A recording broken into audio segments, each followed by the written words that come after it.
একজন টিচার আমাকে লিখছেন যে আপনি যে এআইকে এনকারেজ করছেন বাচ্চাদেরকে বা স্টুডেন্টদেরকে। আপনাকে আমি একটা প্র্যাকটিক্যাল কথা বলি। আমি যে পড়াই শুনি বোধহয় কোনো একটা সায়েন্সের সাবজেক্ট, বলুন ছেলেমেয়েরা সব চ্যাটজিপিটি থেকে উত্তর নিয়েছে, সাবমিট করছে। আমি যখন অঙ্কটা করতে দিচ্ছি আর করতে পারছি না, অর্থাৎ চ্যাটজিপিটি দিয়ে করেছে, নিজে কিছু বোঝেনি। আমি বললাম দেখুন, সমস্যাটা তো সব জায়গাতেই তাই, সে এআইয়ের কাছেই যাক আর টিচারের কাছেই যাক, লোকে তো বোঝেই না যে শিক্ষার উদ্দেশ্যটা কী। শিক্ষার উদ্দেশ্য তো ব্রেনের ডেভেলপমেন্ট, যাতে ব্রেন একটা কগনিটিভ, ধরুন খুব সিম্পল ব্যাপার, যে ম্যাথামেটিক্স বা ফিজিক্স করছে সেটা কি কোনো একটা ছেলের লাইফে কাজে আসবে? আসবে না, খুব কম, হয়তো 1%, 0.1% থেকে সে আসবে। তাহলে কোন জিনিসটা কাজে আসে? সে ম্যাথামেটিক্স বা ফিজিক্সের যে প্রসেসটা শিখছে, যে ভিজুয়ালাইজেশনটা শিখছে, যেভাবে প্রবলেমটাকে অ্যানালিসিস করতে শিখছে, সেই ব্রেনের সেই প্রসেসটা মানুষের কাজে আসে, রাইট? অর্থাৎ ব্রেনের ডেভেলপমেন্টটা কাজে আসে। তা না করে এখন এডুকেশন সিস্টেমটা হয়েছে পুরোপুরি মার্কস ভিত্তিক। এখানে 100 পেতে হবে, এখানে 90 পেতে হবে। তো তাতে কী হচ্ছে, একটা ছেলের সেই ব্রেনের ডেভেলপমেন্টটা হচ্ছে কি না সেদিকে তো মাস্টারমশাইও চোখ দিতে পারছে না, কারণ গেলে তার মাস্টারমশাইয়ের চাকরি যাবে। এবার এআই সিস্টেমকেও ছেলে পেলে সেভাবে ইউজ করছে যাতে একটা উত্তর দিয়ে কোনো রকমের মার্কস পেয়ে এমসিকিউটা করে চলে যায়, ফলে ব্রেনটা ডেভেলপ হচ্ছে না, রাইট? তো গলত তো গোড়ায়। এখন একটা ছেলে যদি জানতো যে আমার এডুকেশনের উদ্দেশ্য প্রবলেমটা সলভ করা নয়, কিন্তু প্রবলেমটা সলভ করতে গিয়ে আমার যে ব্রেনের ডেভেলপমেন্ট হবে সেটাই মেন জিনিস, এবং একটা প্রবলেম সলভ করতে গিয়ে যদি আমার ব্রেনের ডেভেলপমেন্টটা না হয়, তাহলে সেই প্রবলেমটা সলভ করার পেছনে সময় দেওয়াটা আমার জন্য সময় নষ্ট।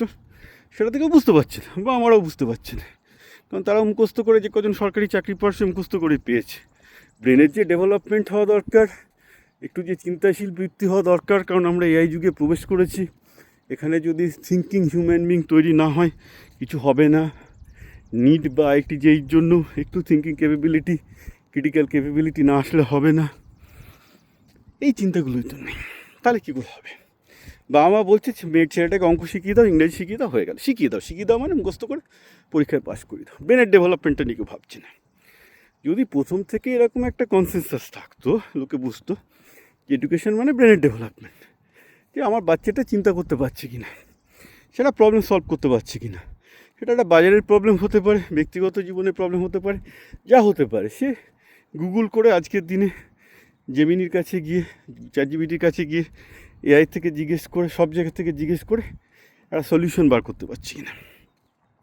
বুঝতে, সেটা তো হচ্ছে না। এখন যাই প্রশ্ন করুন একটা বাচ্চাকে, সে চ্যাটজিপিটিতে দিয়ে দেবে, দিয়ে উত্তর দেবে, যে উত্তরটা অধিকাংশ ক্ষেত্রে ইউজলেস। অধিকাংশ বাচ্চারা কেন, বড়রাও দেখবেন, আমার আজকাল অনেক মন্তব্য চ্যাটজিপিটি থেকে আনসার করে দিয়ে দেয়। সে বোঝেও না সে রাম লিখেছে না শ্যাম লিখেছে, ঠিক আছে? এআই তো আমি সব কিছুতে ইউজ করি, আমার সব লেখাই পাই এআই ভিত্তিক, কিন্তু ওইভাবে তো এআই দিয়ে করা যায় না। আমাকে এআইকে ডিটেল ইনস্ট্রাকশন দিতে হয়, এই আমাকে নিজে রিসার্চ করে দেখতে হয় এআই ভুল বকছে কি না। এই প্রচুর ভুল বকে বলতে আপনাকে জানতে হবে সেই ফিল্ডটা, অন্তত 5টা এআইয়ের সাথে কোরিলেট করলে আপনি বুঝতে পারবেন এআই ভুল বকছে কি না। অনেক ক্ষেত্রে দেখেছি আমি যে উত্তর চাইছি এআই পাচ্ছি না, আমি একে বলে দিই যে তুমি তো এগুলো কনসিডারই করনি, তাকে কনসিডার করতে হচ্ছে তারপর।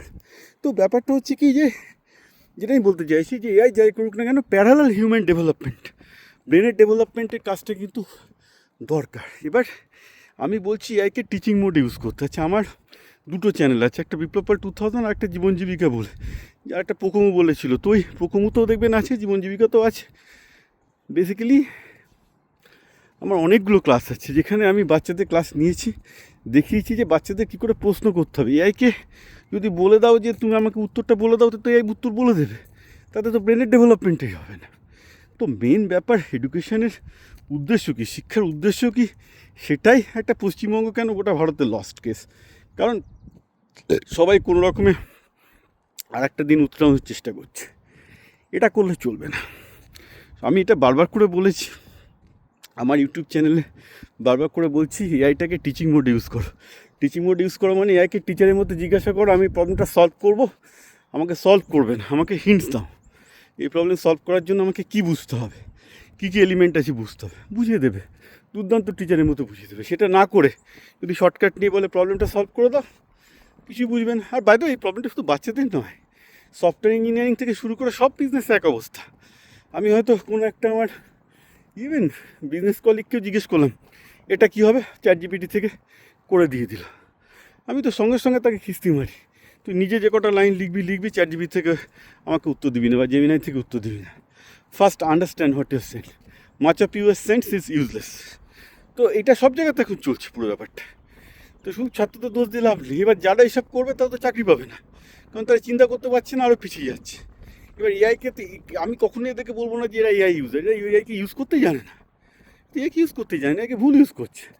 আরে এআই তোমাকে সাজিয়ে গুছিয়ে দেবে, কিন্তু ফান্ডামেন্টাল চিন্তাটা তো তোমার থাকতে হবে যে এই পয়েন্টটা আমি তোমাকে লিখবো।